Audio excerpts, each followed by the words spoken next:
Okay, അപ്പോൾ നമ്മൾ രണ്ടാമത്തെ സെഷനാണ് സ്റ്റാർട്ട് ചെയ്യാൻ പോകുന്നത്. യൂണിറ്റ് 11 വരെ നമ്മൾ ഡിസ്കസ് ചെയ്തിട്ടുണ്ട്. ഇനി നമ്മൾ ഡിസ്കസ് ചെയ്യാൻ പോകുന്നത് യൂണിറ്റ് 12 ആണ്.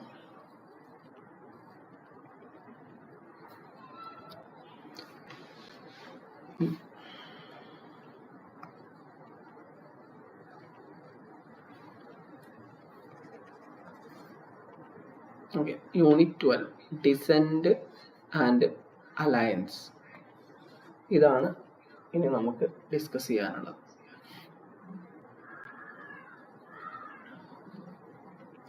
ഇവിടെ ഇതിൽ പ്രധാനമായിട്ട് രണ്ട് തിയറികളാണ് നമുക്ക് ചർച്ച ചെയ്യാനുള്ളത്. ഒന്ന് ഡിസെൻഡ് തിയറി, രണ്ടാമത്തത് അലയൻസ് തിയറി. ഓക്കെ, ഇത് മാരേജുമായി ബന്ധപ്പെട്ട അല്ലെങ്കിൽ കിൻഷിപ്പുമായി ബന്ധപ്പെട്ട ഒരു തിയറിയാണ്. ഫാമിലിയുമായി ബന്ധപ്പെട്ട തിയറി, നമ്മൾ ഫാമിലി കിൻഷിപ്പ് ഇതൊക്കെയാണ് ഡിസ്കസ് ചെയ്തുകൊണ്ടിരുന്നത്. അതിൽ ഫസ്റ്റ് ഡിസെൻഡ് തിയറി. ഡിസെൻഡ് എന്ന് പറഞ്ഞാൽ എന്താണ്? ഡിസെൻഡ് എന്ന് പറഞ്ഞാൽ പരമ്പരയ്ക്കാണ് ഡിസെൻഡ് എന്ന് പറയാം. ഓക്കെ, ഒരുപാട് തലമുറകളുള്ള ഒരു ഫാമിലി, പൂർവ്വപിതാക്കന്മാരൊക്കെ ഉള്ള ഒരു കണക്ഷനാണ്, ഇന്റർ കണക്ഷനാണ് ഇത് ഡിസെൻഡ് എന്ന് പറഞ്ഞാൽ. ഇവിടെ എന്താണ് മെയിനായിട്ട് ഫോക്കസ് ചെയ്യുന്നത് നമ്മൾ പൂർവ്വപിതാക്കളുമായിട്ടും പാരമ്പര്യവുമായി ബന്ധപ്പെട്ട ഒരു തിയറിയാണ് ഇത്. ഓക്കെ, ഇവിടെ മെയിനായിട്ട് പാട്രിലീനിയൽ കിൻഷിപ്പാണ് ഉണ്ടായിരിക്കുക. പാട്രിലീനിയൽ എന്ന് പറഞ്ഞാൽ നമ്മളെ പരമ്പര പിന്തുടരുന്നത് പുരുഷന്മാര്, നമ്മളെ ഫാദറിന്റെ ഫാദർ, മകന്റെ മകൻ, ഇങ്ങനെ മെയിൽ ത്രൂ ഉള്ള ഡിസെൻഡ് ആയിരിക്കും എന്ത് ചെയ്യാം, പരമ്പരയാണ് എന്ത് ചെയ്യാം കൈമാറ്റം ചെയ്യപ്പെടാം. സമ്പത്ത്, അതുപോലെ തന്നെ സ്റ്റാറ്റസ്, ഇതൊക്കെ മെയിൽ ത്രൂ ആണ് എന്ത് ചെയ്യാം കൈമാറ്റം ചെയ്യപ്പെടാം ഡിസെൻഡ് സാധാരണഗതിയിൽ. ഓക്കെ, നമ്മൾ നേരത്തെ പറഞ്ഞ നായർ തറവാടുകളാണെങ്കിൽ അവിടെ എന്താണ് മാട്രിലീനിയൽ കിൻഷിപ്പാണ്. രണ്ട് തരത്തിലുള്ള കിൻഷിപ്പ് ഉണ്ട്, പാട്രിലീനിയൽ ഉണ്ട്, മാട്രിലീനിയൽ ഉണ്ട്. മാട്രിലീനിയൽ ആണെങ്കിൽ ഫീമെയിൽ ത്രൂ ആണ് എന്ത് ചെയ്യുക ജനറേഷൻസ് സമ്പത്തും അതുപോലെ തന്നെ ഫാമിലി പേരുകളൊക്കെ കൈമാറുക ചെയ്യുന്നത് ഫീമെയിൽ ത്രൂ ആണ് അല്ലെങ്കിൽ മെയിൽ ത്രൂ ആണ്. ഇവിടെ പ്രധാനമായും രണ്ട് തരം മാരേജ് റൂളുകൾ ഉണ്ട് പ്രധാനമായും. ഓക്കെ, ഇതിന് നെഗറ്റീവ് റൂൾ എന്നാണ് പറയാം. ഓക്കെ, പ്രൊഹിബിഷൻസ്, നെഗറ്റീവ് റൂൾ അല്ലെങ്കിൽ പ്രൊഹിബിഷൻസ്. ഒരുപാട് നിയന്ത്രണങ്ങൾ ഉണ്ടായിരിക്കും ഇത്തരം ഡിസെൻഡ് തിയറി നിലനിൽക്കുന്ന കുടുംബങ്ങളിൽ. എസ്പെഷ്യലി വിവാഹം കഴിക്കുന്ന സമയത്ത് ഇത്തരം എസ്പെഷ്യലി നോർത്ത് ഇന്ത്യയിലൊക്കെ വിവാഹം കഴിക്കണമെങ്കിൽ സ്വന്തം ഗോത്രത്തിൽ നിന്ന് അല്ലെങ്കിൽ കുടുംബത്തിൽ നിന്ന് പുറത്തുള്ള ആളെ മാത്രമേ വിവാഹം കഴിക്കാൻ പാടുള്ളൂ. അല്ലെങ്കിൽ നാല് തലമുറ ബാക്കിലുള്ള പരമ്പരയിലുള്ള പാരൻസിൽ നിന്നുള്ള മക്കളെ മാത്രമേ എന്ത് ചെയ്യാൻ പറ്റുള്ളൂ, വിവാഹം കഴിക്കാൻ പാടുള്ളൂ എന്നതാണ് ഇവിടെ പ്രധാനപ്പെട്ട ഒരു ലോ ആയിട്ട് വരുന്നത്. ഓക്കെ, പിന്നെ ഇവിടെ അടുത്ത ഒരു ടേമാണ് എന്ത്, ഹൈപ്പർഗമി. അതായത് സ്വന്തം സ്റ്റാറ്റസിന് മുകളിലുള്ള ആൾക്കാർ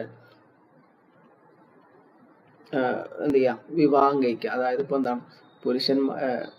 സ്ത്രീകൾ വിവാഹം കഴിക്കുന്നത് അവരെക്കാളും ഉയർന്ന പുരുഷന്മാരെ ആയിരിക്കും. അതാണ് ഹൈപ്പർഗമി. നിങ്ങൾ പഠിച്ചതാണ്, +2 പഠിച്ചിട്ടുണ്ട്. രണ്ട് ടേം ഇതുമായി ബന്ധപ്പെട്ട് പഠിച്ചതാണ്. ഇത് രണ്ടും നോക്കണം കേട്ടോ. ഹൈപ്പർഗമി, ഹൈപ്പോഗമി പഠിച്ചിട്ടുണ്ട്. ഇത് രണ്ടും എന്താണെന്ന് നിങ്ങൾ സ്വന്തമായിട്ടൊന്ന് റെഫർ ചെയ്യും വേണം. ഓക്കെ, പിന്നെ അതുപോലെ നമ്മൾ രണ്ട് തരത്തിലുള്ള കിൻഷിപ്പ് പഠിച്ചിട്ടുണ്ട്. കോൺസാങ്ഗ്വിനിയൽ കിൻഷിപ്പ്, അഫിനൽ കിൻഷിപ്പ് എന്നൊക്കെ പറഞ്ഞ ടേംസ് പഠിച്ചിട്ടുണ്ട്. ഇതൊക്കെ നിങ്ങൾ ജസ്റ്റ് എന്ത് ചെയ്യാം ഒന്ന് നോക്കാം. കോൺസാങ്ഗ്വിനിയൽ എന്ന് പറഞ്ഞാൽ ബ്ലഡ് റിലേഷനുമായി ബന്ധപ്പെട്ട ബന്ധുക്കളാണ്. അഫിനൽ കിൻഷിപ്പ് എന്ന് പറഞ്ഞാൽ വിവാഹത്തിലൂടെ ഉണ്ടാവുന്ന ബന്ധുക്കൾക്കാണ് എന്ത് പറയാം അഫിനൽ കിൻഷിപ്പ് എന്ന് പറയാം. ഓക്കെ, ഇനി alliance theory. Especially alliance theory south ഇന്ത്യയിലാണ് സാധാരണ കാണപ്പെടുന്നത്. ഇവിടെ മെയിൻ ആയിട്ട് അലയൻസ് തിയറിയിൽ പറയുന്നത് എന്താണെന്ന് വെച്ചാൽ, ഇത് ലൂയിസ് ഡ്യൂമണ്ട് ആണ് ഇതിനെക്കുറിച്ച് പഠിച്ചിട്ടുള്ളത്.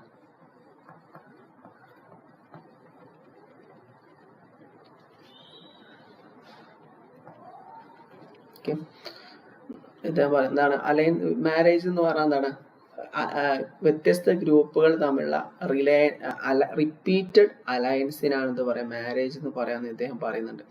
ഇവിടെ കിൻഷിപ്പ് എന്നാണ് യൂണിവേഴ്സ് ആണ്. ഇവിടെ ഏത് തരത്തിലുള്ള ഏത് ഗ്രൂപ്പിൽ നിന്ന് എന്ത് ചെയ്യാൻ പറ്റും, വിവാഹം കഴിക്കാൻ പറ്റും. ഇവിടെ രണ്ട് ടേംസ് ഇദ്ദേഹം ഡിസ്കസ് ചെയ്യുന്നുണ്ട്, പാരലൽ റിലേഷൻഷിപ്പും അതുപോലെ തന്നെ ക്രോസ് റിലേഷൻഷിപ്പും. പാരലൽ റിലേഷൻഷിപ്പ് എന്ന് പറഞ്ഞാൽ എന്താണ്, സഹോദരി സഹോദരന്മാർക്കാണ് ഇവർ തമ്മിൽ വിവാഹം കഴിക്കാൻ പറ്റില്ല. ഓക്കെ, സൗത്ത് ഇന്ത്യയിൽ. ക്രോസ് റിലേഷൻഷിപ്പ് എന്ന് പറഞ്ഞാൽ എന്താണ്, ഈ ഉദാഹരണം പറയുകയാണെങ്കിൽ ബ്രദറിന്റെ ഫാദറിന്റെ സിസ്റ്ററിന്റെ മക്കള്, ഇതൊക്കെ എന്താണ്, ക്രോസ് റിലേഷൻഷിപ്പാണ്. ഇത്തരം റിലേഷൻഷിപ്പിലുള്ള ആൾക്കാരെ എന്ത് ചെയ്യാൻ പറ്റും, വിവാഹം കഴിക്കാൻ പറ്റും. ഇവിടുത്തെ മാരേജ് റൂൾ ഇത് ഓൾറെഡി നമ്മൾ പഠിച്ചതാണ്, പ്ലസ് ടുവും ഡിഗ്രിയൊക്കെ പഠിച്ച ടേം തന്നെയാണ്. അതുകൊണ്ട് കൂടുതലായിട്ട് ഡീറ്റെയിൽ ആയിട്ട് വിശദീകരിക്കുന്നില്ല. പോസിറ്റീവ് റിലേഷൻഷിപ്പാണ്. ഇവിടെ ക്രോസ് കസിൻ വിവാഹങ്ങളും സാധ്യമാണ്. അതുപോലെ തന്നെ അങ്കിൾ നൈസ് വിവാഹങ്ങളും സാധ്യമാണ്. അമ്മാവന് വിവാഹം കഴിക്കുക, അതുപോലെ തന്നെ പിതാവിന്റെ സഹോദരിയുടെ മകളെയും വിവാഹം കഴിക്കാം. അതായത് ഒരു ഉദ്ദേശിക്കുന്നത് വെച്ചാൽ സ്വന്തം ഫാമിലിയിൽ നിന്നുള്ള വിവാഹങ്ങൾ സാധ്യമാണ് എന്നതാണ് ഇതിൽ പറയുന്നത്. അപ്പൊ ഇതൊക്കെയാണ് ഇതിൽ പറയുന്നത്. മാരേജ് ലോക്കലൈസ്ഡ് ആണ്, കാരണം സ്വന്തം ഫാമിലിയിൽ നിന്നുള്ള സ്വന്തം ബന്ധുക്കളിൽപ്പെട്ട ആൾക്കാരെ തന്നെ വിവാഹം കഴിക്കാൻ പറ്റുന്നതുകൊണ്ട് തന്നെ ബന്ധങ്ങൾ ലോക്കലൈസ്ഡ് ആയിരിക്കും എന്നൊക്കെ ഈ തിയറിയിൽ പറയുന്നുണ്ട്. ഓക്കെ, അതേക്കുറിച്ച് നിങ്ങൾ എന്ത് ചെയ്യാം, ഒന്ന് ഡീറ്റെയിൽ ആയിട്ട് പഠിച്ചു നോക്കുക. അടുത്ത ടോപ്പിക്കിലേക്ക് നമുക്ക് കടക്കാം. ഇതിലൊക്കെ ചെറിയ ചെറിയ ടോപ്പിക്കുകളാണ്. അടുത്ത agrarian classes and categories. Indian സൊസൈറ്റിയിലെ അഗ്രേറിയൻ ക്ലാസസുമായി ബന്ധപ്പെട്ടതാണ് അടുത്ത് നമ്മൾ ഡിസ്കസ് ചെയ്യാൻ പോകുന്നത്. എന്താണ് അഗ്രേറിയൻ ക്ലാസസ്? കൃഷിയുമായി ബന്ധപ്പെട്ട് നമുക്ക് കാൾ മാർക്സിന്റെ പെർസ്പെക്റ്റീവ് നോക്കുകയാണെങ്കിൽ, കാൾ മാർക്സ് പറയുന്ന രണ്ട് വിഭാഗം ആൾക്കാരുണ്ട് അല്ലെ. ആരാണ്? Haves, have notes. ഉള്ളവന് ഇല്ല കേട്ടോ ഇവിടെ, ഹാവ് നോട്ട്, ഉള്ളവൻ ഇല്ലാത്തവൻ. ഇതിനെ കുറിച്ച് നമ്മൾ MSO 001 ഡിസ്കസ് ചെയ്തിരുന്നു അല്ലെ. മോഡ് ഓഫ് പ്രൊഡക്ഷൻ, അതിൽ നമ്മൾ റിലേഷൻസ് ഓഫ് പ്രൊഡക്ഷൻ പറഞ്ഞിരുന്നു, മീൻസ് ഓഫ് പ്രൊഡക്ഷനും പറഞ്ഞിരുന്നു. മീൻസ് ഓഫ് പ്രൊഡക്ഷൻ എന്ന് പറഞ്ഞാൽ എന്തായിരുന്നു? മീൻസ് ഓഫ് പ്രൊഡക്ഷൻ എന്ന് പറഞ്ഞാൽ ഉൽപ്പാദിപ്പിക്കാൻ എന്തൊക്കെ ആവശ്യമാണ് അതാണ് means of production. Land, labour, capital, പിന്നെ എന്തൊക്കെയാണ്, റോ മെറ്റീരിയൽസ്. ഇതൊക്കെ എന്തിൽ വരും? മീൻസ് ഓഫ് പ്രൊഡക്ഷനിൽ വരും. ഓക്കെ, റിലേഷൻസ് ഓഫ് പ്രൊഡക്ഷൻ എന്ന് പറഞ്ഞാൽ എന്താണ്? റിലേഷൻസ് ഓഫ് പ്രൊഡക്ഷൻ എന്ന് പറഞ്ഞാൽ വർക്കർ, അതുപോലെ ക്യാപിറ്റലിസ്റ്റ്, മുതലാളി തൊഴിലാളി റിലേഷൻ, അടിമ ഉടമ റിലേഷൻ, ജന്മി കുടിയാൻ റിലേഷൻ ഒക്കെയാണ് റിലേഷൻസ് ഓഫ് പ്രൊഡക്ഷനിൽ വരുന്നത്. ഇവിടെ നമ്മൾ പറഞ്ഞത് ഉള്ളവൻ എന്ന് പറഞ്ഞാൽ ആരാണ്? ഈ മീൻസ് ഓഫ് പ്രൊഡക്ഷൻ ആരെ കയ്യിലാണുള്ളത്? അവരാണ് ഹാവ്സ് എന്ന് പറയുന്നത്, മുതലാളി. ഈ മീൻസ് ഓഫ് പ്രൊഡക്ഷൻ ആരെ കയ്യിൽ ഇല്ലേ അയാൾ എന്ത് പറയും? ഹാവ് നോട്ട്സ് എന്ന് പറയും. രണ്ട് വിഭാഗം ആൾക്കാരുണ്ട്. ഇവിടെ അഗ്രേറിയൻ സൊസൈറ്റി ആണല്ലോ, അഗ്രേറിയൻ സൊസൈറ്റിയിൽ ജന്മിയാണുള്ളത്. ഇവിടെ രണ്ട് തരത്തിൽ ജന്മി കുടിയാനും റിലേഷൻഷിപ്പ് ആണ്. ഫ്യൂഡൽ സൊസൈറ്റിയാണ്, ഫ്യൂഡൽ സൊസൈറ്റിയാണ്. ഫ്യൂഡൽ സൊസൈറ്റിയിൽ ജന്മി ഉണ്ട്, കുടിയാനും ഉണ്ട്, സെർഫും ഉണ്ട്, ലോഡ് ഉണ്ട്. ലോഡ്, സെർഫ്, രണ്ട് ടേംസ് ആണ് കാൾ മാർക്സ് പറയുന്നത്. അതിനെക്കുറിച്ച് നിങ്ങൾ MSO 001 വായിച്ചാൽ നിങ്ങൾക്ക് മനസ്സിലാവും. അപ്പോൾ ജന്മിയുടെ കയ്യിലാണ്, ലോഡിന്റെ കയ്യിലാണ് എന്ത് ചെയ്യുക, മീൻസ് ഓഫ് പ്രൊഡക്ഷൻ ഉള്ളത്. കുടിയാന്റെ കയ്യിലാണ്, അതായത് സെർഫിന്റെ കയ്യിലാണ് വർക്ക്, തൊഴിൽ ശക്തി ഉള്ളത്, വർക്ക് ഉള്ളത്. അപ്പൊ ഇയാൾ എന്ത് ചെയ്യും? കുടിയാൻ ജന്മിക്ക് വേണ്ടി ജോലി ചെയ്യുന്നു, ജന്മി കുടിയാൻ ആവശ്യമുള്ളത് കൊടുക്കുന്നു. അപ്പൊ ഇന്ത്യയിൽ പഴയ കാലത്ത് ഉണ്ടായിരുന്ന കാൾ മാർക്സിന്റെ പെർസ്പെക്റ്റീവിൽ മീൻസ് ഓഫ് പ്രൊഡക്ഷന്റെ ബേസിലായിരുന്നു ഉണ്ടായിരുന്നത്. എന്നാൽ പിന്നെ വേറെ ഒരുപാട് പെർസ്പെക്റ്റീവുകൾ നമ്മൾ പഠിച്ചിരുന്നു അല്ലെ. അതിൽ ഒരാളാണ് Max Weber. Max Weber market സിറ്റുവേഷന്റെ ബേസിലാണ്. മാർക്കറ്റ് സിറ്റുവേഷൻ എന്താന്നൊക്കെ നമ്മൾ പറഞ്ഞ ഡിമാൻഡ് ആൻഡ് സപ്ലൈ എന്നൊക്കെ പറഞ്ഞിട്ട് നമ്മൾ പറഞ്ഞതാണ്. പിന്നെ അതൊക്കെയാണ് എന്ത് ചെയ്യണം ഇതിൽ വരുന്നത്. ഫ്യൂഡൽ സിസ്റ്റത്തെ കുറിച്ച് പറഞ്ഞു. പിന്നെ അഗ്രേറിയൻ സൊസൈറ്റി, അഗ്രേറിയൻ സൊസൈറ്റിയുടെ പ്രത്യേകതകൾ നമുക്കൊന്ന് നോക്കാം. അഗ്രേറിയൻ സൊസൈറ്റിയിൽ പഴയ കാലത്തുണ്ടായിരുന്ന ഒരു സിസ്റ്റമാണിത്, ജജ്മാനി സിസ്റ്റം.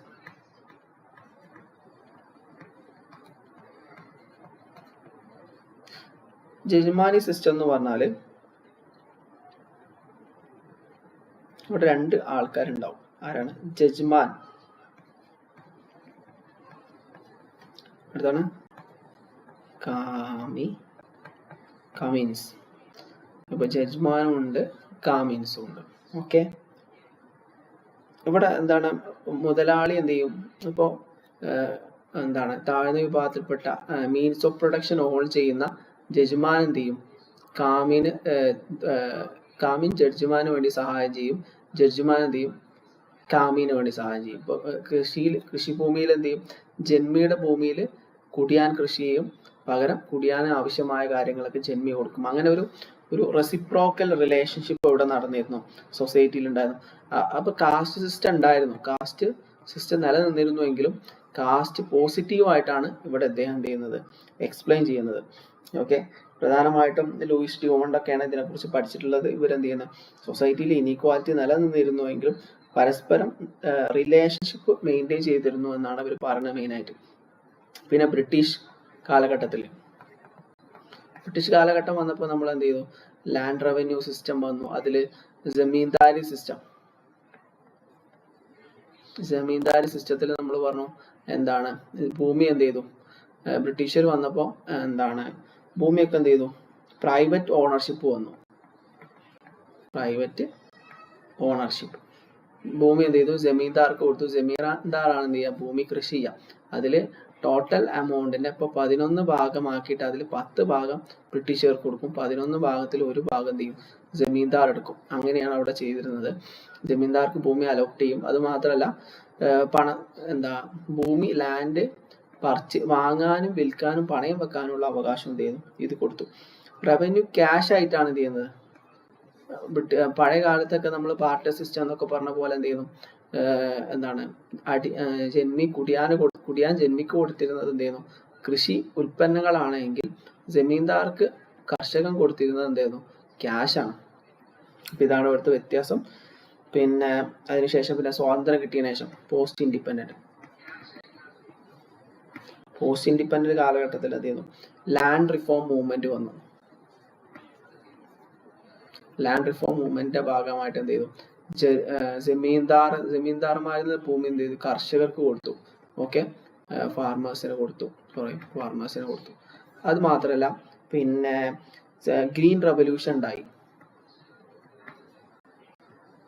പിന്നെ 5 ഇയർ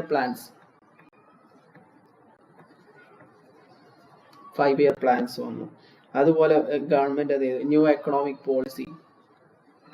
അങ്ങനെ ഒരുപാട് സ്വാതന്ത്ര്യത്തിന് ശേഷം വന്ന ഒരുപാട് കാര്യങ്ങൾ എന്ത് ചെയ്തു? അതുപോലെ modern technology,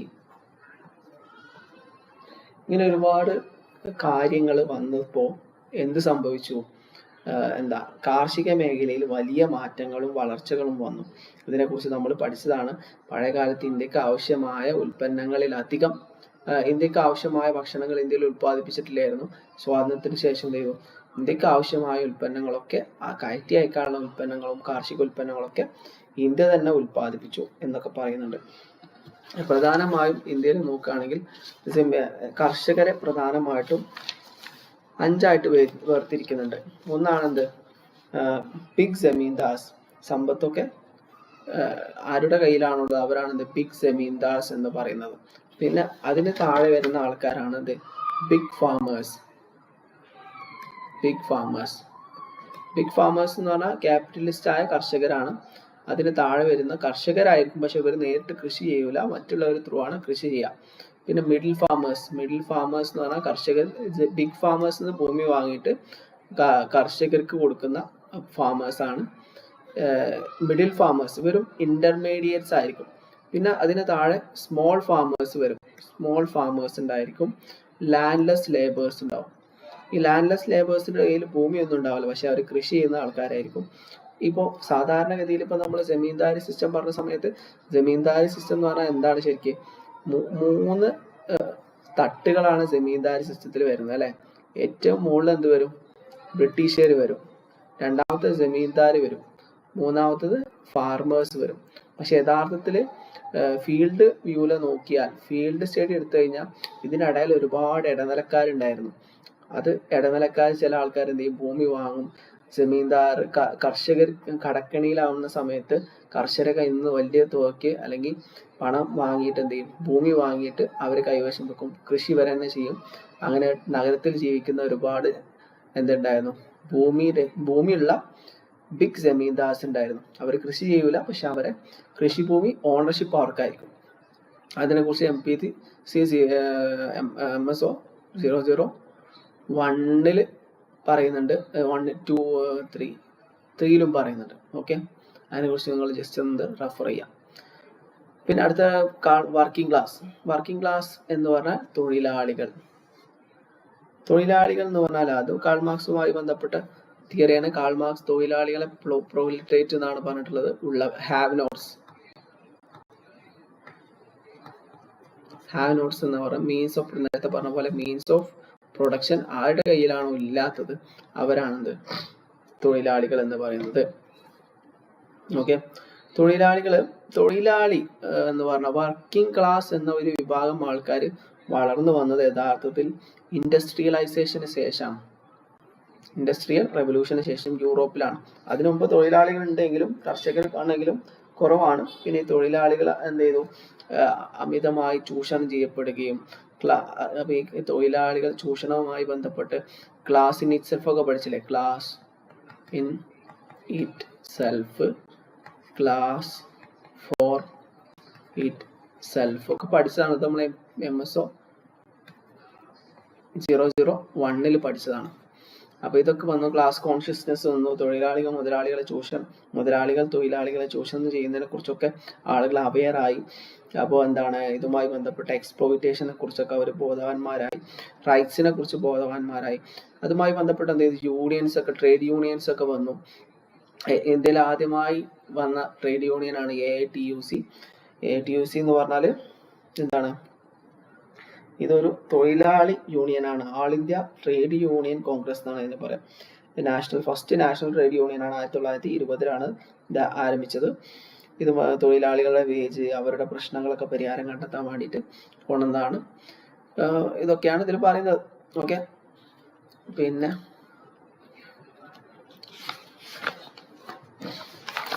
structure of working class in India. പ്രധാനമായിട്ടും 3 തരത്തിലുള്ള തൊഴിലാളികൾ ഇന്ത്യയിലുണ്ട്. ഒന്ന് ഓർഗനൈസ്ഡ് സ്ട്രക്ചർ. എന്ന് പറഞ്ഞാൽ അപ്പോൾ പെർമനന്റ് ജോബ് ചെയ്യുന്ന ഗവൺമെന്റിന്റെ കീഴിൽ ജോലി ചെയ്യുന്ന ഒരു ഓർഗനൈസ്ഡ് ആയ ഒരു സ്പെഷ്യൽ ഇവർ തമ്മിൽ എന്തുണ്ടാവും, ഇവർക്ക് ഓർഗനൈസ്ഡ് സെക്ടറാണ്. ഇവർക്ക് എന്തെങ്കിലും പ്രശ്നം ഉണ്ടെങ്കിൽ ചോദിക്കാനൊക്കെ എന്തുണ്ടാവും, ഇൻഡസ്ട്രി സംഘടനകളൊക്കെ ഉണ്ടാവും.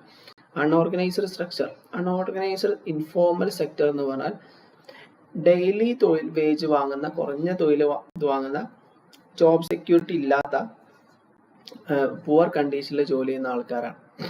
ഇവരൊക്കെയാണ് രണ്ടാമത്തെ സ്ട്രക്ചർ എന്ന് പറയുന്നത്. പിന്നെ എന്താണ്, rule of caste and kinship. ഇവിടെ എന്താണ്, വർക്കിംഗ് ക്ലാസ്സും കാസ്റ്റ് ആൻഡ് കിൻഷിപ്പും തമ്മിൽ റിലേഷൻഷിപ്പ് ഉണ്ട്. നമ്മൾ ഓൾറെഡി പറഞ്ഞു, കാസ്റ്റിനെ കുറിച്ച് പറഞ്ഞ സമയത്ത് 4 കാര്യങ്ങൾ പറഞ്ഞില്ല. ബ്രാഹ്മിൻസ്, ക്ഷത്രിയാസ്, വൈശ്യാസ്, ശൂദ്രാസ്. ഓരോരുത്തർക്കും ഓരോ വർക്ക് ഉണ്ട് അല്ലെ. അപ്പൊ ഈ വർക്കിംഗ് ക്ലാസ് ബേസ്ഡ് ഓൺ എന്താണ്, കാസ്റ്റും കിൻഷിപ്പും എന്തിന്റെ ബേസിൽ ഉണ്ട്, വർക്കിംഗ് ക്ലാസ്സുമായി കണക്റ്റഡ് ആണ്. ഓക്കെ, അത് നമുക്ക് ഓൾറെഡി അറിയുന്ന കാര്യമാണ്. അപ്പോൾ ഇനി നമുക്ക് അടുത്ത ക്ലാസ് പറയാം, മിഡിൽ ക്ലാസ്. മിഡിൽ ക്ലാസ് എന്ന് പറഞ്ഞാൽ മധ്യവർഗം. മിഡിൽ ക്ലാസ് ഡെവലപ്പ് ചെയ്ത് വന്നത് യഥാർത്ഥത്തിൽ എന്താണ്, ബ്രിട്ടീഷുകാർ ഇന്ത്യയിലേക്ക് വന്നതിന് ശേഷമാണ് മിഡിൽ ക്ലാസ് എന്ന് പറഞ്ഞ ഒരു കൺസെപ്റ്റ് ഡെവലപ്പ് ചെയ്തത്. കാൾ മാർക്സ് പറയുന്നത് 2 ക്ലാസ്സേ ഉള്ളൂ, ഹാവ്സ്, ഹാവ് നോട്ട്സ്. പക്ഷെ മിഡിൽ ക്ലാസ് എന്ന് പറഞ്ഞ മറ്റൊരു വിഭാഗം ആൾക്കാർ എന്ത് ചെയ്തു, ഡെവലപ്പ് ചെയ്ത് വന്നു. ഇവര് എഡ്യൂക്കേഷനിലും ഇവരെ പ്രത്യേകത എന്താ വെച്ചാൽ എഡ്യൂക്കേഷൻ, അതുപോലെ തന്നെ ടെക്നിക്കൽ ക്വാളിഫിക്കേഷൻ, ഇതൊക്കെ ഇവർക്ക് ഉണ്ടായിരുന്നു. ഇതാണ് ഇവരുടെ ഏറ്റവും പ്രധാനപ്പെട്ട പ്രത്യേകത. ഇവരുടെ ഒരു എവല്യൂഷൻ നോക്കുകയാണെങ്കിൽ നമുക്കത് കൊളോണിയൽ ഒറിജിനാണ്. ബ്രിട്ടീഷുകാർ കാലഘട്ടത്തിലാണ് ഈ മിഡിൽ ക്ലാസ് എന്ന് പറഞ്ഞ വിഭാഗം ആൾക്കാർ ഡെവലപ്പ് ചെയ്ത് വന്നത്. എഡ്യൂക്കേറ്റഡ് ഇന്ത്യൻസ് ഗവൺമെന്റ് സർവീസസിലുള്ള സെർവൻറ്റ്, ലോയേഴ്സ്, ഡോക്ടേഴ്സ് ഒക്കെ ഇതിൽ വരുന്നതാണ്. അപ്പർ കാസ്റ്റ് വിഭാഗത്തിൽപ്പെട്ട ആൾക്കാരായിരിക്കും സാധാരണ ഇവരുണ്ടായിരുന്നത്. ഇവര് എന്താണ് സ്വാതന്ത്ര്യത്തിന് ശേഷം വീണ്ടും എന്ത് ചെയ്തു, ഒന്നുകൂടി എക്സ്പാൻഡ് ചെയ്യപ്പെട്ടു. 1980, 90 എന്ത് ചെയ്തു, മിഡിൽ ക്ലാസിന്റെ എണ്ണം വർദ്ധിച്ചു. ഓക്കെ. പിന്നെ 1980-കൾക്ക് ശേഷം 1980-കൾ 90s 90-കൾക്ക് ശേഷം ന്യൂ എക്കണോമിക് പോളിസി നിലവിൽ വന്നല്ലോ. അതായത് ലിബറലൈസേഷൻ, പ്രൈവറ്റൈസേഷൻ, ഗ്ലോബലൈസേഷൻ എന്നൊക്കെ പറഞ്ഞിട്ട് അതിനുശേഷം എന്ത് ചെയ്യുന്നുണ്ട്, മിഡിൽ ക്ലാസ് എന്ത് ചെയ്യും, പ്രൈവറ്റ് സെക്ടറുമായി കണക്ട് ചെയ്യപ്പെട്ടു, സർവീസ് മേഖലയുമായി കണക്ട് ചെയ്തു, ഗ്ലോബൽ എക്കണോമിയുമായി ബന്ധപ്പെട്ട് ജോലി ചെയ്യുന്ന ആൾക്കാരൊക്കെ മിഡിൽ ക്ലാസ് വിഭാഗത്തിൽപ്പെട്ട ആൾക്കാരായി മാറി. പിന്നെ മിഡിൽ ക്ലാസിന്റെ മറ്റൊരു പ്രധാനപ്പെട്ട പ്രത്യേകതയാണത് കൺസ്യൂമർ കൾച്ചർ. ഇവരെന്ത് ചെയ്യും, ഏറ്റവും കൂടുതൽ ബ്രാൻഡഡ് ഗുഡ്സ് വാങ്ങും. ബ്രാൻഡഡ് ഗുഡ്സ്, കാർ, ഇലക്ട്രിക്സ്, ഇങ്ങനെയുള്ള പല മോഡേൺ പദവികളും സ്റ്റാറ്റസുകളും അതുപോലെ തന്നെ കൺസംഷനും ഏറ്റവും കൂടുതൽ ഉണ്ടാവുന്നത് മിഡിൽ ക്ലാസിന്റെ ഭാഗത്തു നിന്നാണ് എന്ന് പറഞ്ഞു. പിന്നെ ഫാമിലി മാരേജ്, എന്താണ് ഫാമിലി മാരേജ്, അതിനെക്കുറിച്ചൊക്കെ ഓൾറെഡി നമ്മൾ പറഞ്ഞതാണ്. ഫാമിലി മാരേജ് ഒരു എസെൻഷ്യൽ ഇൻസ്റ്റിറ്റ്യൂഷൻ ആണ്. ഫാമിലി മാരേജിനൊക്കെ നിയന്ത്രിച്ചിരുന്നത് സോഷ്യൽ നോംസിന്റെ ബേസിലായിരുന്നു. ഇന്റർ കാസ്റ്റ് മാരേജും ഇന്റർ റിലീജിയസ് മാരേജും ഒക്കെ മിഡിൽ ക്ലാസിന്റെ ഇടയിൽ ഉണ്ടായിരുന്നു. പിന്നെ മിഡിൽ ക്ലാസ് വുമൺ സ്റ്റാറ്റസ് മറ്റുള്ളവരെ അപേക്ഷിച്ച് കുറച്ചും കൂടെ ഹയർ ആയിരുന്നു. കാരണം അവർക്ക് എന്താണ് വിദ്യാഭ്യാസവും തൊഴിലും ഉള്ളത് കൊണ്ട് തന്നെ അവർ എക്കണോമിക്കലി സെൽഫ് സഫിഷ്യന്റ് ആണ്. പക്ഷെ അവർക്ക് അവരുടെ ട്രഡീഷണൽ റോൾസ് പ്ലേ ചെയ്യേണ്ടി വന്നല്ലോ. സ്ത്രീകൾ വൈഫ്, മദർ എന്ന് പറഞ്ഞ ട്രഡീഷണൽ റോൾ പ്ലേ ചെയ്യുന്നത് കൊണ്ടുള്ള കൺസ്ട്രെയിൻസ് ഉണ്ടായിരുന്നെങ്കിലും പഴയകാല സ്ത്രീകളെ അപേക്ഷിച്ച് നോക്കുകയാണെങ്കിൽ അവരെന്ത് ചെയ്യുന്നു, എഡ്യൂക്കേഷനും ഹെൽത്തിനും ഒക്കെ അവസരങ്ങൾ ഇവർക്ക് ഉണ്ടായിരുന്നു. ഇതൊക്കെയാണ് ഈ മിഡിൽ ക്ലാസ് ഈ സ്റ്റേജിലൂടെ എന്ത് ചെയ്യുന്നു, ഒരു മോഡേണിറ്റിയിലേക്ക് കടക്കാൻ വേണ്ടിയിട്ട്, ഈ ട്രഡീഷൻ മോഡേണിറ്റിയിലേക്ക് കടക്കാൻ വേണ്ടി മിഡിൽ ക്ലാസ് വിഭാഗത്തിൽപ്പെട്ട ആൾക്കാർ സഹായിച്ചു എന്ന് പറയുന്നുണ്ട്. അതിനെക്കുറിച്ചൊക്കെ നിങ്ങൾക്ക് അറിയുന്നത് തന്നെയാണ്. ഇനി അടുത്ത ടോപ്പിക്ക് ജെൻഡർ, കാസ്റ്റ്, ക്ലാസ്. ഇതാണ് അടുത്തതായിട്ട് നമുക്ക് നോക്കാനുള്ളത്. ജെൻഡറുമായി ബന്ധപ്പെട്ട് നമ്മൾ 3 MSO 001 അല്ലേ പറഞ്ഞത്, MSO 003 അല്ലേ കഴിഞ്ഞ ഞായറാഴ്ച എടുത്തത്. അതിൽ ജെൻഡറും സെക്സും ഒക്കെ പറയുന്നുണ്ട്. ജെൻഡർ കാരണം ബയോളജിക്കൽ ഡിഫറൻസ് ആണ്, മെയില് ഫീമെയിൽ, ബയോളജിന്റെ ബേസിലാണ് നോക്കുന്നത്. പക്ഷെ സെക്സ് എന്ന് പറഞ്ഞാൽ മെയിൽ ഫീമെയിൽ, അത് ബയോളജിയുടെ അടിസ്ഥാനത്തിലാണ് നോക്കുന്നത്. ജെൻഡർ എന്ന് പറഞ്ഞാൽ സോഷ്യലി കൺസ്ട്രക്റ്റഡ് ആണ്. പുരുഷ എന്താണ് ഫെമിനിൻ, മാസ്കുലിൻ എന്നാണ് പറയുന്നത്. പുരുഷ സ്വഭാവമുള്ളത്, സ്ത്രീ സ്വഭാവമുള്ളത്. പുരുഷ സ്വഭാവം, സ്ത്രീ സ്വഭാവം എന്നത് സോഷ്യലി കൺസ്ട്രക്റ്റഡ് ആണ്. സ്ത്രീ ചെയ്യേണ്ട ജോലി, പുരുഷൻ ചെയ്യേണ്ട ജോലി, സ്ത്രീകളുടെ പെരുമാറ്റം, പുരുഷന്റെ പെരുമാറ്റം, സ്ത്രീകളുടെ ഐഡന്റിറ്റി, പുരുഷന്റെ ഐഡന്റിറ്റി എന്നൊക്കെ ഒരു സൊസൈറ്റി കൺസ്ട്രക്ട് ചെയ്തതാണ് എന്നാണ് സോഷ്യോളജി പറയുന്നത്. സ്ത്രീകളുടെ ബിഹേവിയർ എങ്ങനെ ആയിരിക്കണം, പുരുഷന്മാരുടെ ബിഹേവിയർ എങ്ങനെ ആയിരിക്കണം, സ്ത്രീകളുടെ സൊസൈറ്റിയിലെ റോൾ ഇന്നതായിരിക്കണം, പുരുഷന്മാരുടെ സൊസൈറ്റിയിലെ റോൾ ഇന്നതായിരിക്കണം, സ്ത്രീകളുടെ ഐഡന്റിറ്റി ഇങ്ങനെ ആയിരിക്കണം, പുരുഷന്മാരുടെ ഐഡന്റിറ്റി ഇങ്ങനെ ആയിരിക്കണം എന്നൊക്കെ ഓരോ സൊസൈറ്റിയും കൺസ്ട്രക്ട് സ്വയം സൃഷ്ടിച്ചെടുത്തതാണത്. ജനിച്ചപ്പോഴുള്ളതല്ല എന്നാണ് സോഷ്യോളജിസ്റ്റ് പറയുന്നത്. പിന്നെ ജെൻഡറും കാസ്റ്റും തമ്മിൽ എന്തുണ്ട്, റിലേഷൻഷിപ്പ് ഉണ്ടായിരുന്നു. അപ്പോൾ കാസ്റ്റ് ബേസ് നോക്കുകയാണെങ്കിൽ തന്നെ ഇപ്പോൾ മാരേജ്, ഫീമെയിൽ സെക്ഷുവാലിറ്റി, മാരേജ്, വിവാഹം എൻഡോഗമിയുടെ ബേസിലായിരുന്നു എന്ന് ഓൾറെഡി നമ്മൾ പറഞ്ഞു. ഒരു ഗ്രൂപ്പിലുള്ള ഒരേ കാസ്റ്റിലുള്ള ആളെ മാത്രം എന്ത് ചെയ്യാൻ പറ്റുള്ളൂ, വിവാഹം കഴിക്കാൻ പറ്റുള്ളൂ എന്നത് എന്താണ് ജെൻഡർ കാസ്റ്റ് റിലേഷൻഷിപ്പ്. ജെൻഡറിനെ എന്ത് ചെയ്യുന്നു, കാസ്റ്റ് എഫക്ട് ചെയ്തിരുന്നു എന്ന് പറയുന്നു. പിന്നെ ഹയർ കാസ്റ്റ് ആണെങ്കിൽ തന്നെ സ്ത്രീകൾക്ക് വളരെയധികം നിയന്ത്രണങ്ങൾ ഉണ്ടായിരുന്നു എന്നും പറഞ്ഞുകൊണ്ടിരിക്കുന്നു. പിന്നെ സ്ത്രീകളുടെയും ഒക്കെ ബിഹേവിയറിനൊക്കെ എന്ത് ചെയ്യുന്നു, കാസ്റ്റ് നിയന്ത്രിച്ചിരുന്നു എന്നും പറയുന്നുണ്ട്. പിന്നെ ജെൻഡർ ആൻഡ് ക്ലാസ് എന്ന് നോക്കുകയാണെങ്കിൽ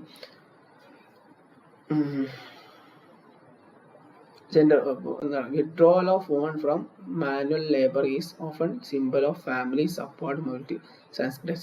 ഇപ്പം സ്ത്രീകള് മാനുവൽ ലേബേഴ്സ് ഒക്കെ ഒഴിവാക്കുക എന്നത് സാൻസ്ക്രിറ്റൈസേഷന്റെ ഭാഗമായി മാറി ഒരു കൾച്ചർ ആ കാലഘട്ടത്തിൽ. പഴയ കാലത്ത് സ്ത്രീകളൊക്കെ താഴ്ന്ന ജാതിയിൽപ്പെട്ട സ്ത്രീകളൊക്കെ ജോലി ചെയ്തിരുന്നു. അതൊക്കെ ഒഴിവാക്കിയിട്ട് എന്താണ് മാനുവൽ ലേബേഴ്സ് ഒക്കെ ഒഴിവാക്കിയിട്ട് മാറുമ്പോൾ അത് സാൻസ്ക്രിറ്റൈസേഷൻ്റെ ഭാഗമായിട്ട് ആളുകൾ മനസ്സിലാക്കിയിരുന്നു. പിന്നെ അതുമായി ബന്ധപ്പെട്ട് പിന്നെ പാട്രിയാർക്കൽ ഐഡിയോളജികളൊക്കെ ഉണ്ടായിരുന്നു. ഇതൊക്കെ എന്ത് ചെയ്യുന്നു, കാസ്റ്റും ജെൻഡറും റിലേറ്റഡ് ആണ് എന്ന് പറയുന്നുണ്ട്. അതുപോലെ ക്ലാസും ജെൻഡറും റിലേറ്റഡ് ആണ്. ഇപ്പോൾ അപ്പർ ക്ലാസ് വുമൺ ആണെങ്കിൽ അപ്പർ ലോവർ ക്ലാസ്. പഴയ കാലത്ത് അപ്പർ ക്ലാസ് വുമൺ ആണെങ്കിൽ സ്ത്രീകൾക്ക് എന്തുണ്ട്, ഒരുപാട് അവസരങ്ങൾ ഉണ്ടായിരുന്നു. ലോവർ ക്ലാസ് വുമൺസ് ആണെങ്കിൽ സ്ത്രീകൾക്ക് അവസരങ്ങൾ കുറവായിരുന്നു, ഡിസ്ക്രിമിനേഷൻ ഉണ്ടായിരുന്നു. അപ്പർ ക്ലാസ് വുമൺ ആണെങ്കിൽ എന്തുണ്ടായിരുന്നു, പ്രോപ്പർട്ടി റൈറ്റ്സ് ഉണ്ടായിരുന്നു. ചില കാസ്റ്റിനിടയിൽ പ്രോപ്പർട്ടി റൈറ്റ്സ് ഇല്ലായിരുന്നു. ചില കാസ്റ്റിനിടയിൽ സ്ത്രീകൾക്ക് എന്തുണ്ടായി, ഇപ്പോൾ നമ്മൾ നായർ തറവാടൊക്കെ പറഞ്ഞല്ലോ, നായർ തറവാടുകളിലൊക്കെ സ്ത്രീകൾക്ക് എന്തുണ്ട്, അവസരങ്ങൾ ഉണ്ടായിരുന്നു, ഉയർന്ന സ്റ്റാറ്റസ് ഉണ്ടായിരുന്നു. നിങ്ങൾക്ക് എഴുതാവുന്നതേ ഉള്ളൂ. ഇനി അടുത്താണ് tribe, territory, common property resources. ഇതൊക്കെ നമുക്ക് നോക്കാം. അടുത്ത് എന്താണ് കോമൺ എന്ന് പറഞ്ഞാൽ, അല്ലെങ്കിൽ കോമൺ പ്രോപ്പർട്ടി റിസോഴ്സസ് എന്ന് പറഞ്ഞാൽ എന്താ? നാച്ചുറൽ റിസോഴ്സസിനെയാണ് കോമൺ പ്രോപ്പർട്ടി റിസോഴ്സസ് എന്ന് പറയുന്നത്. ഫോറസ്റ്റ്, അതുപോലെ എന്താണ് ഈ മൃഗങ്ങളൊക്കെ മേയിച്ച് നടക്കുന്ന സ്ഥലങ്ങൾ, വെള്ളം, വായു, മണ്ണ്, ഇതൊക്കെ എന്താണ് കോമൺ പ്രോപ്പർട്ടി റിസോഴ്സസ് ആണ്. അത് ഒരു കമ്മ്യൂണിറ്റി മൊത്തത്തിൽ, ലോക്കൽ കമ്മ്യൂണിറ്റി മൊത്തത്തിൽ ഓൺ ചെയ്യുന്നതാണ്. ഇതിന് വ്യക്തികൾക്ക് എന്തില്ല, അതിൽ ഇടപെടാനുള്ള, നിയന്ത്രിക്കാനുള്ള അവകാശം ആർക്കും യൂസ് ചെയ്യാൻ പറ്റുന്നതാണ്. ഓക്കെ, ഇതാണ് കോമൺ പ്രോപ്പർട്ടി എന്ന് പറയാം. പിന്നെ ബ്രിട്ടീഷർ വന്നതിന് ശേഷം എന്ത് ചെയ്തു, ഇതിനൊക്കെ അധികാരം, പലതരത്തിലുള്ള ആക്ടുകൾ, ഇപ്പോൾ ഫോറസ്റ്റ് ആക്ട്, അതുപോലെ ആക്ടുകളൊക്കെ കൊണ്ടുവരികയും ബ്രിട്ടീഷുകാർ എന്ത് ചെയ്തു, ഇതിന്റെ നിയന്ത്രണം ഏറ്റെടുക്കുകയൊക്കെ ചെയ്തിട്ടുണ്ടായിരുന്നു. ഇതിനെതിരെ ബ്രിട്ടീഷുകാർക്കെതിരെ വലിയ സമരങ്ങളും യുദ്ധങ്ങളൊക്കെ ഉണ്ടായിരുന്നു. ഇപ്പൊ നമ്മൾ ബിർസ മുണ്ട,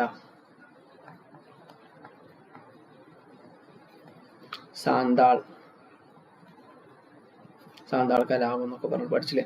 ഇതൊക്കെ ട്രൈബ്സിന്റെ ബ്രിട്ടീഷുകാർക്കെതിരെ ഉണ്ടായിരുന്ന സമരമാണ്. എന്തുകൊണ്ട്? ബ്രിട്ടീഷുകാർ അവരുടെ കോമൺ പ്രോപ്പർട്ടി റിസോഴ്സസ് ചൂഷണം ചെയ്തിരുന്നു എന്നതുകൊണ്ട്. പിന്നെ ഇതൊക്കെയാണ് ഇതിൽ മെയിനായിട്ട് വരുന്നത്. ഇപ്പോൾ ട്രാജഡി ഓഫ് കോമൺസ് എന്ന് പറയുന്ന ഒരു തിയറി പറയുന്നത്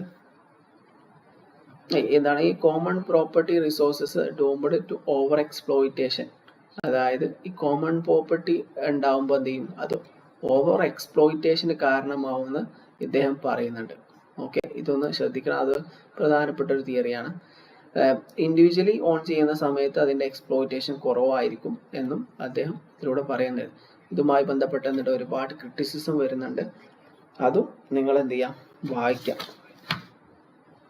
ഇനി അടുത്തതായിട്ട് നമുക്ക് പഠിക്കാനുള്ളത് ട്രൈബ്സ് ആൻഡ് കാസ്റ്റ് എന്നതാണ്. Tribes and cast.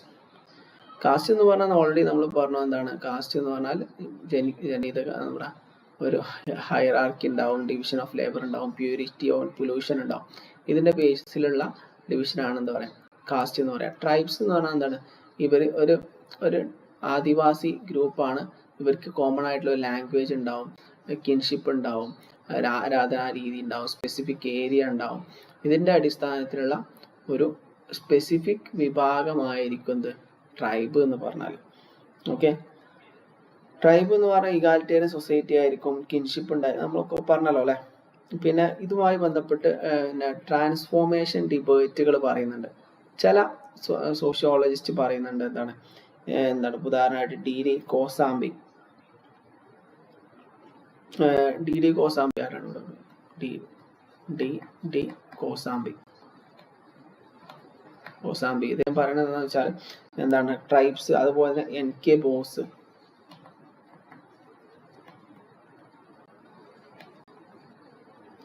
ഇവരൊക്കെ പറയുന്നത് എന്താ വെച്ചാൽ ട്രൈബൽ എലമെന്റ്സ് എന്ത് ചെയ്യുന്നത് ജനറൽ സൊസൈറ്റിയുമായിട്ട് കണക്ട് ചെയ്യപ്പെട്ടിട്ടുണ്ട്. പഴയ ട്രൈബ്സ് എന്ത് ചെയ്യുന്നുണ്ട്, ജനറൽ സൊസൈറ്റി ആയി മാറിയിട്ടുണ്ട്. ബീർസ്, ഭൂമീസ്, അതുപോലെ രാജ്കോട്ട്സ്, ഇവരൊക്കെ എന്ത് ചെയ്യണം, ബിക്കം കാസ്റ്റ്, ഇവരൊക്കെ കാസ്റ്റുകളായിട്ട് മാറിയിട്ടുണ്ട്, കോമൺ കാസ്റ്റുകളായിട്ട് ഡെവലപ്പ് ചെയ്തിട്ടുണ്ട് എന്നൊക്കെ പറയുന്നത്. പിന്നെ പിന്നെ മറ്റ് രണ്ട് മൂന്ന് തിയറിയിൽ ഒന്ന് സാൻസ്ക്രിറ്റൈസേഷൻ പറയുന്നുണ്ട്. ചില കാസ്റ്റുകൾ എന്ത് ചെയ്യുന്നുണ്ട്, ചില ട്രൈബ്സ് സാൻസ്ക്രിറ്റൈസേഷനിലൂടെ എന്ത് ചെയ്യുന്നുണ്ട്, ഹിന്ദു റിലീജിയനിലേക്ക് വന്നിട്ടുണ്ട് എന്ന് പറയുന്നുണ്ട്. പിന്നെ അതുപോലെ തന്നെ റോൾ ഓഫ് ലാംഗ്വേജ്, പിന്നെ അതുപോലെ തന്നെ ട്രൈബ്സിൻ്റെ ഏറ്റവും പ്രധാനപ്പെട്ട പ്രത്യേകത ലാംഗ്വേജ് ആണ്.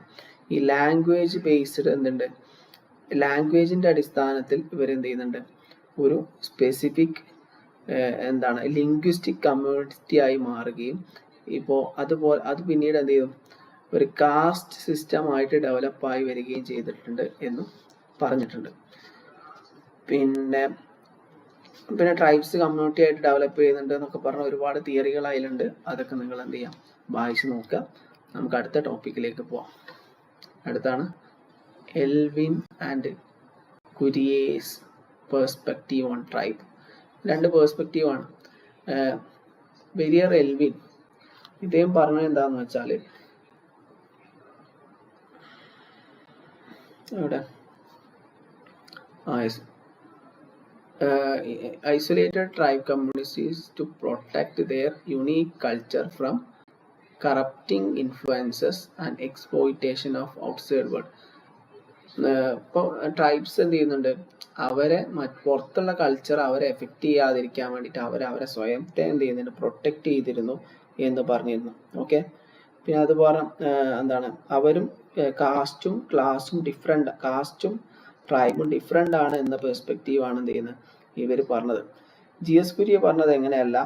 GS കുര്യൻ പറഞ്ഞത് എന്താണ്, ഈ ട്രൈബ്സ് എന്ന് പറഞ്ഞാൽ യഥാർത്ഥത്തിൽ ഒരു ഹിന്ദു സൊസൈറ്റീൻ്റെ ഭാഗം തന്നെയാണ്, അത് ഒരു ബാക്ക്വേർഡ് ഹിന്ദുസ് ആണ് എന്ന് പറഞ്ഞിട്ട് അദ്ദേഹം എന്ത് ചെയ്യുന്നുണ്ട്, GS കുര്യൻ അതിനെ ഓപ്പോസ് ചെയ്യുന്നുണ്ട്.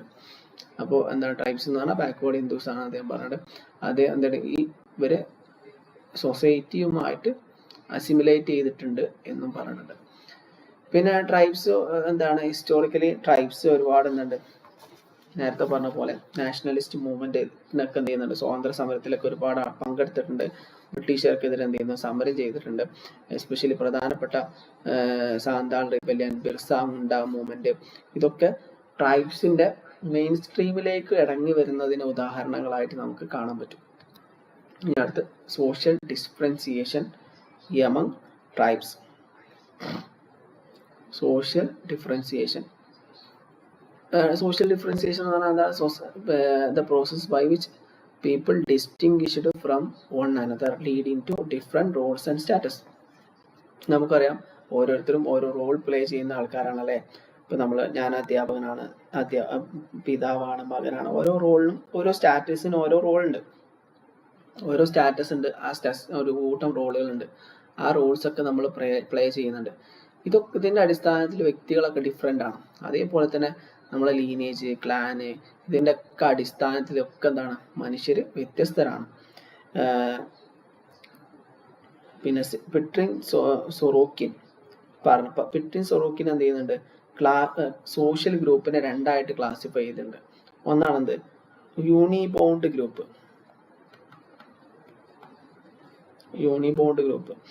കോമൺ വാല്യൂസും ഇൻട്രസ്റ്റും ഉള്ള ഗ്രൂപ്പിനാണ് എന്ത് പറയാം, യൂണിബോണ്ട് ഗ്രൂപ്പ് എന്ന് പറയാം. ഏജ്, അതുപോലെ തന്നെ സെക്സ്, ഇതൊക്കെ ഇതിൽ വരുന്നതാണ്. മൾട്ടി ബോണ്ട് ഗ്രൂപ്പ് ഇതിൽ മെയിനായിട്ട് വരുന്നത് ഒന്നിലധികം വാല്യൂസ് ഇവർക്ക് ഉണ്ടായിരിക്കും. ഫാമിലി, ക്ലാന്, ട്രൈബ്, കാസ്റ്റ്, ഇതൊക്കെ ഇതിൽ വരുന്നതാണ്. ഓക്കെ, ഇതൊക്കെയാണ് ഇതിൽ മെയിനായിട്ട് പറയാനുള്ളത്. പിന്നെ മോഡേൺ ഫാക്ടർ ക്രിയേറ്റിംഗ് ഡിഫറൻസിയേഷൻ, അതൊക്കെ പഴയ കാലത്തെ എക്സാമ്പിളാണ് നമ്മൾ പറഞ്ഞത്. ഇനി പുതിയ കാലത്ത് നോക്കുകയാണെങ്കിൽ ആധുനിക തൊഴിൽ എന്ത് ചെയ്യും, ആളുകളെ വ്യത്യസ്തരാക്കും. വിദ്യാഭ്യാസമുള്ള ആൾക്കാരെ വ്യത്യസ്തരാക്കും. റിലീജിയന്റെ ബേസിൽ ആൾക്കാരെ വ്യത്യസ്തരാകും. വ്യത്യസ്ത പ്രദേശങ്ങളിൽ താമസിക്കുന്നതിന്റെ അടിസ്ഥാനത്തിൽ ആൾക്കാർ എന്ത് ചെയ്യും, വ്യത്യസ്തരാകപ്പെടും. ഇതൊക്കെയാണ് മോഡേൺ ഫാക്ടേഴ്സ്. ഇനി അടുത്ത ലാസ്റ്റ് ടോപ്പിക്കാണ് റിലീജിയൻ ആൻഡ് പൊളിറ്റിക്സ്. റിലീജിയൻ എന്ന് പറഞ്ഞാൽ നമുക്കറിയാം, റിലീജിയൻ എന്ന് പറഞ്ഞാൽ ഒരു ഇന്ത്യയെ സംബന്ധിച്ചുള്ള പ്രൈവറ്റ് ഫെയ്ത്ത് മാത്രമല്ല, എന്താണ് ഒരു പബ്ലിക് ഇൻസ്റ്റിറ്റ്യൂഷൻ ആയി തന്നെ കണക്കാക്കുന്നുണ്ട്. ആളുകളെ എന്താണ് ഇവർ റിലീജിയസ് സിംബൽസും ഐഡന്റിറ്റി ഒക്കെ എന്ത് ചെയ്യുന്നു ആളുകൾക്ക് ഉണ്ടായിരിക്കും. ഇതുമായി ബന്ധപ്പെട്ട പ്രധാനപ്പെട്ട തിയറി എമിലി ദർക്കീമിന്റെ ഒരു ഫങ്ഷണലിസ്റ്റ് തിയറിയാണ്, നേരത്തെ പഠിച്ചതാണ്. സാമൂഹ്യ ഐക്യം നിലനിർത്താൻ വേണ്ടി റിലീജിയൻ സഹായിക്കുന്നു എന്ന് പറയുന്നുണ്ട്. മാർക്സ് വെബർ പറയുന്നുണ്ട് എന്താണ് സോഷ്യൽ ചേഞ്ചിനെ സഹായിക്കുന്നു എന്ന് പറയുന്നത്. Protestant ethics and spirit of capitalism എന്ന് പറഞ്ഞ തിയറി നമ്മൾ പഠിച്ചിട്ടുണ്ട്. അതുപോലെ കാൾ മാർക്സ് പറയുന്നുണ്ട് എന്താണ് മനുഷ്യനെ മയക്കുന്ന കറുപ്പാണ്, ഒപ്പിയമാണ് റിലീജിയൻ എന്ന് പറഞ്ഞിട്ട് അദ്ദേഹം അതിനെ വിശദീകരിക്കുന്നുണ്ട്. ലൂയിസ് ഡ്യൂമണ്ട് പറയുന്നത് എന്താണ് സിംബോളിക് സിസ്റ്റമാണ്, പ്യൂറും ഇംപ്യൂറും തമ്മിലുള്ള ശുദ്ധി അശുദ്ധിയുമായി വേർതിരിക്കുന്ന പ്യൂരിറ്റി ആൻഡ് പൊല്യൂഷനുമായി ബേസ് ചെയ്തിട്ടുള്ള ഒരു എന്താണ് സിംബോളിക് സിസ്റ്റമാണ് റിലീജിയൻ എന്നാണ് ഇദ്ദേഹം പറയുന്നത്. പിന്നെ റിലീജിയനുമായി ബന്ധപ്പെട്ട ആധുനികമായിട്ട് കാണപ്പെടുന്ന കുറച്ച് കൺസെപ്റ്റ് കമ്മ്യൂണലിസം ആണ്. കമ്മ്യൂണലിസം എന്ന് പറഞ്ഞാൽ വർഗീയതയാണ്, എസ്പെഷ്യലി പൊളിറ്റിക്സൈസേഷൻ.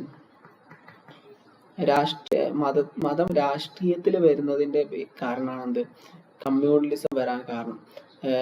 ഓരോ വ്യക്തിയുടെയും പ്രൈവറ്റ് ആയിട്ടുള്ള ഒരു ഘടകമാണ് റിലീജിയൻ എങ്കിൽ ഒരിക്കലും ഒന്നും ഉണ്ടാവില്ല, കമ്മ്യൂണലിസം വളർന്നു വരില്ല.